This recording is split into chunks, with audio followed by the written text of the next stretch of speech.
Hello, world, and welcome back to another episode of Americana. I'm Willie Montague. And I'm Shakia Hinton. Tonight, we're cutting through the noise to focus on what actually moves this country, the decisions made behind closed doors, the culture shaping how we live, and the policies that don't stay in Washington, they show up at your front door. Here, we don't sell narratives, we examine reality so you can decide what kind of nation we're building next. Hang on tight, you guys. You already know the train is on the move here on Americana.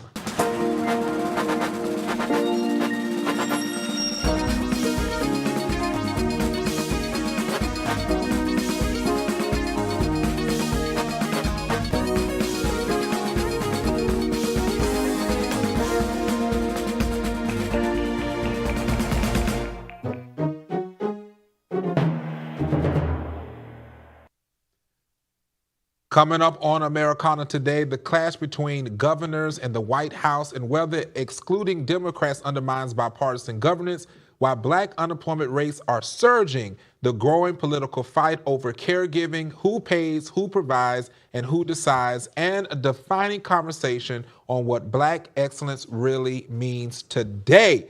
This is going to be a great conversation. So let's dive right into it. The National Governors Association has counseled a planned meeting with President Trump after the White House invited only Republican governors to what historically has been a bipartisan event, a move that's unraveling decades of tradition and cooperation between states and federal leaders. This is alarming to me. I'm glad, first of all, I'm glad that they all, because this actually came from Governor Stitt, who is a Republican out in Oklahoma. I lived out there, so familiar with him. So this is interesting, but I'm glad they're doing it, and this is the reason why. Because I'm saying this, and I want let me preface, because I know y'all think this glasses is making it is. Let me rewind. I am a Republican. I voted for President Trump, but I have always been a person that says that we need to have bipartisan conversations because our country was not built upon a one-party system. You have said that. It also really shouldn't be a two-party system. It should be the party of the people, whatever they decide to do. So I just want that to be prefaced. So I think this is actually a smart move because it allows us to say if everybody can't show up to the table, that matters for all the nations. Because if I want to drive to a Democrat state, I should be able to tell my constituents what's going on in that state, not just because I'm a Republican. Say, yeah, I met with the president and this is what he said. Well, oh my, like what do I tell my people so that, and what do you tell the people who are not Democrats in your blue state? Correct. So that's what I really think it's the glasses, y'all. I don't know. Like, y'all tell me in the comments. There's been a whole different side of you this past week. But all jokes aside, I would say yes. The fact that, and honestly, I see a trend because last week you and I spoke about the farmers who met, and there was one black farmer who was excluded from that meeting. And now we're seeing Governor Wes Moore, who is the only black governor in the United States, who was excluded from the all governors meeting. And so to me, it's a trend. It's showing that color does matter, right? And party matters when it shouldn't. Because although not everyone in the state of Maryland voted for Governor Wes Moore, but the majority did. So he's not just a governor for those who voted for him. He's a governor over the entire state. And so I wonder how this is going to play out, because I know that he did put out a statement about this. And I wonder what President Trump is going to say. He's probably not going to be apologetic. He's not apologetic mostly about anything. But it's just interesting to see that other Republicans are also siding with this as well. Yes, and I think that is a new day in our country. I think that we have seen a lot of division. It's midterms, so I would hope that it's not just tied to midterms because people want to get reelected. And some of these governors are not up for reelection at this moment. Yeah. So I don't think that really ties to them. But I do think that a lot of the people who are in their districts, who are on the federal level, state level, or even municipality level, they're up for reelection. And I do not like when politics play in that part, when people are like, oh, well, I got to do what I got to do to get my constituents to vote for me. I just really hope that it is a bipartisan move because people are saying, you know what, how often are we going to spend the next 3 years at each other's throat? Is it going to be black versus white? Is it going to be, Hispanics versus Asian? Is it going to be, Republican, Democrats, independents? When can we just get back to the melting pot that we say America is? Set up the rules and the boundaries that we have. Sure. Utilize and reinforce the Constitution. Sure. Don't change it. And then make sure that the people understand how this operates and not interpret it based off of your own belief systems nonetheless. I would agree with that. And it's tiring when you keep fighting over every little thing, every little nuance, to your point, whether it's black or white or Hispanic or Asian, the elite class and the poor class, the working class. It's just like, okay, we all have issues, we all have struggles, we all have bills to pay. How can we afford health care? Let's focus on that. How can people afford rent or their mortgages, right? What type of education are we providing our kids? What is that going to look like in a couple of years? Right. What does higher ed look like for people who are pursuing their degrees? Right. And so our focus should be on the livelihood of the entire family and not just one particular race over the other, or even religion in that matter. There's so many things that people are focusing on, and it's just very minor. And it is. And I'm tired of seeing it, people. Yeah, I'm tired of seeing it because at the end of the day, I have my political beliefs. Sure. I have my spiritual beliefs. Yeah. You have your political and spiritual beliefs. But at the end of the day, when we go outside, this is what I've always said. When I walk outside that door, there is no sign of who or what you represent based off of the color of your skin, the gender that you are, and what you're walking into. I told a story last week about me being dressed similar to what I had on. I'm going down to the post office. This lady looked at me in a certain way as if I didn't belong. Now, mind you, I didn't look like somebody from the street, didn't look home. Now, I was downtown, so, you got a lot of homeless people down there. But it wasn't, but at the end of the day, it's like people make their own perception. So even me not changing the way that I looked or looking the way that I felt was professional, in these people's eyes, their perception is still going to be their reality. Yeah. So you may go in there in a 3-piece suit, got a comb over your hair, going in there and could be the president of a Fortune 500 company, and someone is still going to perceive that you are not to amount to where they are. And that's why I said we walk out our doors, we have to go out there and do what we need to do just to represent, period, and not be concerned about what people think. It's the glasses for me. It's the glasses. It's a new day. It's a new day. All right, let's move right on over. Speaking of new day, many black workers have been pushed out of the workforce. It's the highest it's been since COVID-19. Let's have a talk about these unemployment rates are through the roof. They are through the roof. Why do you think this is? I feel like it's intentional. One, it is an alarm on all fronts. I believe we spoke about this a couple of weeks ago, probably even a month ago, when I was sharing with you about unemployment rates for black women in particular. So now it's not just about black women, it is about black people altogether. We are the highest for the unemployment rate right now, but yet we are the highest degreed, right? We are the most educated demographic on this earth, in this country, but yet we are the highest that it's unemployed. So to me, that is an intentional behavior. That is a lot of systemic racism that's happening. I know that you and I often disagree on laws that would prohibit people from getting certain jobs because of the civic liberties and stuff, but it's just, why is it that we always set the trend for things? So if we, the black race, is currently unemployed at the highest rate, after us would be Hispanic, after them would be, I want to say Asian American, and then it would be our white counterparts. Why do you think that is? Well, let's first start with, do you think this comes from the removal of a lot of the DEI programs? I do. And that cut down on some of where the black unemployment comes from? I do. The second part would be, I never include the Asian community, and this is why. Really? No, because the Asian community will always make sure they're taken care of. I would agree with you on that. So I never. Their family dynamic is definitely different structure than ours. Okay. So they're gonna thrive. And so with that being said, you know where I'm about to go. That's what I'm trying to get us black people to realize. If the Asian communities can come in and they can do the way they do within the Chinatowns that are all over the country. Every state has a Chinatown. So you go to a Chinatown, those individuals are saving up money. They're getting money and sending their families back and forth over from whatever Asian country that they're from, and they're building here right now in the state of Florida. There are whole apartments and banks that are being put up in the Asian community that they worked for years. You saw this happen over 30, 40 years, and now they're sitting out. Now they're getting into the real estate.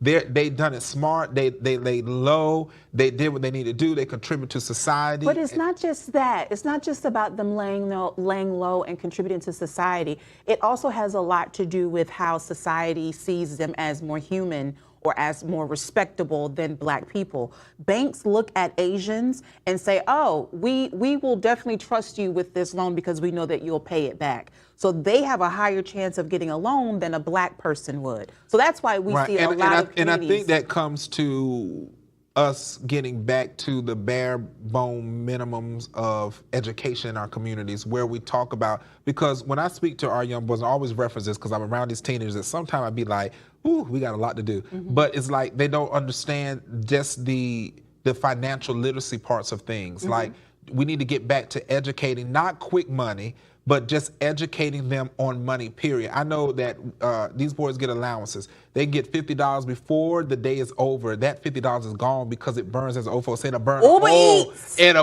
they want to, go and get boba tea. They want to go and, get pizza and wings and all this stuff. And nowadays, food is not cheap. Yeah. So by the time you don't got wings, pizza, boba tea, you only got about $5 left from out of it. So I think that goes back to, that could be any teenager, but I'm referencing the ones that I know that you're like, hey, save them. Well, that's going to take too long. That's going to be all my money. Like, that's their mindset, is like, my little $50 is going to be gone because I'm investing somewhere that I can save. And that's why I think that we need to get back to our communities of financial literacy, teaching those things, because there are educated Black individuals. And I think we need to take the educated Black individuals and get more mentorship groups, not groping. Not gropes. Please. Woo! Get back into our communities and start going to the street. Now, we knock doors about everything else. I've had, now let me tell you the God honest truth. In the last week, I've had 5 different businesses that have knocked doors, from AT&T to solar panels to trying to sell me security systems. They coming on hoverboard. They showing up. And I'm like, oh my God, we need to start doing that. Instead of us going out trying to sell a thing, go out and educate about a thing. Because you know where they're showing up the most? They're showing up into the Black communities because they figure when they hear free or hear an opportunity, they feel like we can get them, and then you lock them into something that they can't pay. And so that's what. Well, that's how the insurance man used to do back in the day. My grandma used to tell me that the insurance man would come around and get them, a good policy and all the things like that. And they ain't gonna be able to pay. This is why I don't like that most of the Black communities, especially these underserved communities, are filled with liquor stores. They have, what's the thing when you go trade something? I don't. Cash advance. Cash advances, and then they got the pawn shops. You go down most of these places, that's what, in Black communities, that's what the most, and I'm like, they want you drunk, they want you always needing money, and then they want you to go and be able to trade your stuff in when you don't have the money to pay them back. And I feel like we got to go, because when you go to some of these other towns and communities, they don't have that. They got the brick roads, the palm trees. They got when you see a Publix, that's it. That's all you know, a Publix. But you come over here, we got Church's Chicken, and that's what they leave us. I'm sick of it. It's time for us Black folks to get together. We can do better. We deserve better. We deserve better in our communities, and we don't have to be out there with no biscuit and some crazy. Let's move on. Now y'all got me stirred up. Y'all got me stirred up. All right, let's get right into it. Caregiving, whether for children, the disabled, or aging parents, has become one of the most political issues in America. From paid leave and child care costs to elder care and workplace flexibility, families are carrying the burden while policymakers argue over solutions. The real question is whether caregiving is a private responsibility, a public obligation, or something in between. Well, I'll let you go on there. What do you think it is? I asked somebody before I got here, and they was like, I think it's in between. Like, it's a little bit. I think it's a personal preference, honestly, and it really goes back to how do you value and see your family, right? That's one aspect. The other aspect is if you have a loved one or a relative who needs more services than you can provide, then absolutely caregiving is an option that you may want to consider, because they can give you those tools that you may not have at your home. But for me and mine, I'm gonna take care of my mama. Right. Unless she pissed me off. I'm just joking. I'm gonna take care of my girl. I'm gonna take care of my girl. The goal is to do right by my parents. Honestly, Right. I'm gonna do everything that I can. So that means moving them into my home with my family and making sure that we provide for them until the very end, then so be it. But not everyone has that flexibility to do that, nor do they have the capacity to do that as well. You know, I agree with you. I will take him. My mama and I, we have our moments. Right. We got the same personality. Yeah. But I know at the end of the day, if push come to shove, either I'm going to be there with her, or I'm going to find a way to get her here with me to take care of her. And this goes into, when it talks about policymakers, why is it that when it comes to healthcare, whether it's disabled, whether it's caregiving for someone that has, whether they're coming with dementia or Alzheimer's, those are things that you're seeing that now more prevalent. It's becoming more prevalent. And to me is, why do we have those type of conversations held up with policymakers who have the opportunity to say, here is X amount of dollars that we can give out every month to caregivers, because caregivers get tired. They need somebody to step in. I watch a lot of Instagram reels and YouTube's videos, or whatever, the TikTok, where you have a lot of people who are caregivers and they just share about, you just see like they are just wore out. Yeah. But they don't have the, sometimes the assurances. I remember my aunt, before my great grandmother passed away, at that time, it was a lot better with insurance. They were able to pay for her to be a caregiver. And so during the day from 7 to 3, privately, she was a caregiver. After 3 o'clock, she became, the daughter and that, but why are we seeing this decline where people should be able to see and take care of their family and not feel like it's choosing between, what needs to be done? That's why I say I think policymakers need to step up to the plate and give us the resources necessary when the caregivers, because if I want to hire somebody to come in a couple of days a week while I need to take a break, a mental break from doing that, sometimes people don't have family members out to go. And sometimes you got sibling rivalry, people fighting and doing that they don't want to do. True. So anyway, I just thought this was interesting because we are in a time now where we have the boomer generation that is getting older. My aunt's in that, and she's 80 years old. So, they're getting older. We got generations after that, and someone has to take care of somebody else. Everybody cannot afford to send someone all to a nursing home or assisted living. And sometimes, too, when you think about it, and especially since the administration has recently put out a list of degrees that are no longer considered to be valuable, right? A part of that is nursing. Up underneath that would be like CNA and medical assistants. So if you're talking about caregivers at home, a lot of them may be out of a job because their degree is no longer applicable for the need that your family or your relative may need. And then training for that. When you have medical assistants, they don't go to school as nearly as long as a nurse would, right? And sometimes you run into the issue where some people who say that they're medical assistants, they don't take care of your relative the way that you would want them taken care of, right? And so you see a lot of abuse in that, but it's a 50-50 either way. I do think it's people over profit, which is why we don't see a lot of lawmakers putting a lot of effort and energy and policy into having caregivers as a part of the forefront with this, but it's needed. To your point, boomers are aging, our parents are aging, and so the need is there, and so is policy. Yeah, I agree with that. It's time. Get the policy in place out there in D.C. and wherever else that you are. Now it's time to talk about something that we love, because I told you we're Black History Month, and especially this month we are blackly black. So what does Black excellence mean in its entirety? Let's have that conversation. What does Black excellence mean to you? You're going to throw it to me first. Black excellence to me means showing up as your authentic Black self, whether that is with an afro, all right, or little kinky curls or whatever, but honestly, just showing up authentically yourself in whatever aspect that may look like. What I know that it's not, but where it shouldn't be based off of class. Oh, okay. Because to me, when I hear Black excellence, you think of the creme de la creme. You think of the upper echelon, which is true. But if you do it by class, that's excluding the Black excellence that may be coming from the working class, or that could be coming from, the poor class. So it should not be based off of class. It should be based off of character and how you carry yourself, honestly. I like that. Well, thank you. Yes. Yeah, what about you? What do you think? For me, it's having the strength and endurance to look past any of your past and to look in the present and to the future you have. I feel like we have come a long way as a people of color.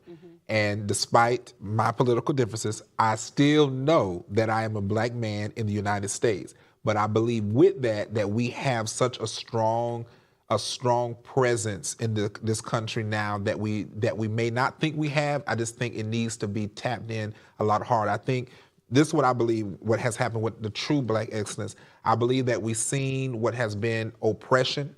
I've seen where we have been through depression, and we have been through all types of centuries. But I believe that sometimes our generations get watered down and lose the momentum and what allows us to thrive as a people of color. And I believe in 2026, that revival of who we are, the same ones that was rowing the boats at the bottom of the slave ships, the same ones who was singing a song going down to the river, that's the same. Take them glasses off. Y'all, I demand for Willie Montague to come back on this show. That's the same. Who are you? What have you done with our co-host? That is what we're going to strive for, and then that's what's going to birth us out, and that is going to be the Black excellence that birth out our Frederick Douglasses, our Martin Luther Kings, our Malcolm. That's where that's now. And I'm going to give you a little pushback because I want to see if the glasses are really doing what they seem to be doing. Do you think Black excellence is still feasible given the laws that are being repealed today? I believe it is. And the reason I believe it is because laws have been in place even from the foundation of when we started with our problems. But just like Moses had an exodus, and just like Harriet Tubman had an exodus, there's an exodus for us now. Now, Willie Montague, you deserve an offering on that. I said that. I believe that we're in the exodus because there was laws in place even before, Jim Crow laws, all kind of laws, and yet and still we thrive. We push forward. What did Maya Angelou said? Still I rise. Still I rise. Really, you know your Black history. Still I rise. I told you I'm Black. You're just a Republican. A Black Republican. Don't get in the comments. Not today. Not today. He's doing well, y'all. But I do. I really do think we're going to thrive in it. I see it every day. Sometimes when I go out and I look at the things that we've started accomplishing with our organization stuff, and I said, man, I know people thinking like, okay, they're always, asking or you got to because it's nonprofit world. But when I sit back and look and say, man, we are moving, we are thriving. We're doing something that some other people can't say, white or indifferent. But here we are doing this. We may be moving a little slow, but yet it still is getting done. And that's what I love about Black people because we're going to endure. We're going to endure. Y'all heard it from I'm going to turn over the Black History Spotlight. Come on. Listen, let's talk about Harriet Tubman. She escaped slavery and then risked her life repeatedly to lead others to freedom through the Underground Railroad. She later served as a Union spy and nurse during the Civil War, becoming one of the most courageous freedom fighters in American history. Tubman's life represents faith, bravery, leadership, and the relentless pursuit of liberty. And I want to quote her, "I freed 1,000 slaves. I could have freed 1,000 more if only they knew they were slaves." That was powerful. That's deep. That is so deep. That was, just talk about it because no, we'd be gone. Yeah. But just talk about that. That last part is there. If they knew that they were slaves, that's what I was trying to say earlier. That if the people of color even knew, not slaves in chains like we may have seen then, but just the mental slavery that we allow ourselves to be in sometimes, that if we even knew that we had that, we'll be able to be free. I feel it. I feel it. Really, I don't know what's going on, but I'm gonna give you an offering today, my brother. I thank God. Come on, let's toast to this. Toast to it. This is a good toast, y'all. This is how you have conversations with people of the opposite on the spectrum. I am Shakia Hinton. And I'm Willie Montague. This is Americana. Tune in, same time, same place, right here on AFRO TV.